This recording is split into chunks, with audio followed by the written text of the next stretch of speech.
How to do outline text animation in DaVinci Resolve. Go to Effects panel and click on Titles. Drag a text plus in timeline.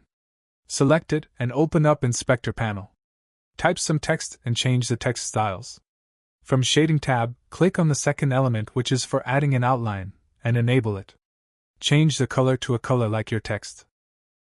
Click on the first element, and uncheck the Enable checkbox. Now we have an outline text. Hold down the Alt key and drag the text to above track to duplicate it. Select the duplicate text and enable the first element. Click on the Text tab and move the playhead to the start. Drag right on second handle to the left, and click on diamond button next to it to create a starting keyframe. Move around 2 seconds forward and drag right on second handle to the right to create the second keyframe. From Sound Library panel, make sure Fairlight Sound Library is selected and search for keyboard. Drag this sound effect and adjust its duration.